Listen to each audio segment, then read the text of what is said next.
کہا دوسری یہ چاہتا ہوں ظاہر غلامی سے نجات ملے گی تو زندگی آسانی سے گزر بسر کرنے کے لیے کچھ ہاتھ میں ہوگا تو زندگی آسانی کے ساتھ بسر ہو جائے گی، اور ہاتھ تنگ ہوگا، ہاتھ میں کچھ نہ ہوگا تو زندگی آسانی کے ساتھ بسر نہیں ہو سکے گی، مشکلات کا سامنا ہوگا۔ کہا اللہ تعالیٰ تمہیں 4 کے بدلے میں 4,000 درہم دے دو، جاؤ۔ کہا تیسری دعا کیا ہے؟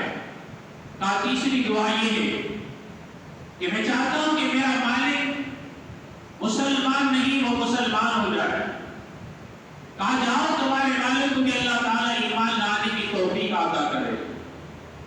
کہا چوتھی دعا کیا چاہتے ہو؟ کہا چوتھی دعا یہ چاہتا ہوں کہ اللہ تعالیٰ میری بھی بخشش فرما دے، میرے مالک کی بھی اللہ بخشش فرما دے۔ فرمایا جاؤ اللہ تمہاری بھی بخشش فرمائے گا، تمہارے مالک کی بھی بخشش فرما دے۔ اللہ اکبر سمیع محترم، بزرگوں کی زبان سے نکلے ہوئے جملے کبھی آنند پانند رب کی بارگاہ میں شرف قبولیت پا جاتے ہیں۔ یہ غلام مجلس سے اختتام پر جب اپنے مالک کے پاس پہنچتا ہے تو مالک پوچھتا ہے اتنی دیر سے کیوں کا آنا ہوا؟ تو یہ غلام اپنے مالک سے عرض گزار ہوتا ہے فلاں بزرگوں کی دربار میں موجود تھا، بزرگوں نے حکم دیا تھا کہ یہ سائل کی 4 درہم سے کوئی مدد کرے اللہ اس کی 4 دعائیں قبول فرمائے گا۔ سو میں نے 4 درہم میرے پاس تھے، میں نے 4 درہم سے ان کی مدد کر دی۔ تو مالک کو جستجو ہونے لگی، تو بلا تم نے 4 درہم سے مدد کی تو کیا دعا مانگی؟ عرض گزار ہوا غلام میں نے پہلی دعا مانگی کہ اللہ تعالیٰ میں غلام ہوں، غلامی سے مجھے نجات عطا کر دے اور آزادانہ طور پر میں اپنی زندگی بسر کر سکوں۔ تو مالک کی آنند پانند زبان پر جملہ آ گیا، سو تم نے غلامی سے نجات مانگی نہیں، جاؤ میں نے تمہیں آج سے غلامی سے نجات دے دی۔ مالک کو پھر جستجو ہونے لگی، یہ بتائیے دوسری دعا کیا مانگی تھی؟ کہا دوسری دعا یہ مانگی تھی کہ جب غلامی سے نجات مل جائے تو یا اللہ ایسا کوئی انتظام و اہتمام کر دینا تاکہ زندگی بڑی آسانی کے ساتھ خوشحالی کے ساتھ بسر ہو سکے۔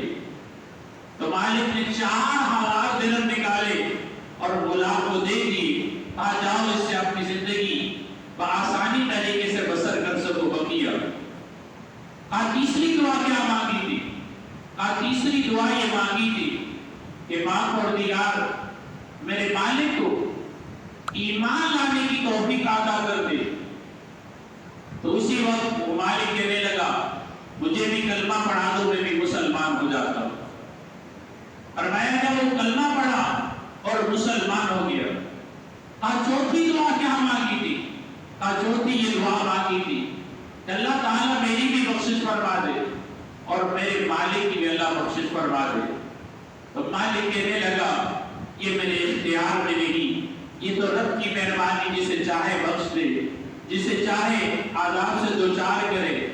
سو اللہ تبارک و تعالیٰ نے اسی رات خواب میں فرمایا آن کر ایک شخص کہنے لگا کہ سو تو اپنی مہربانیوں کا اظہار کرتا ہے، تو اپنی مہربانیوں کا اظہار کرتا ہے، تم نے اظہار کیا، اللہ تعالیٰ نے تمہارے لیے قبول کیا، تمہاری بھی بخشش فرما دی، تمہارے غلام کی بھی اللہ نے بخشش فرما دی۔ خوف نہ رکھ رضا ذرا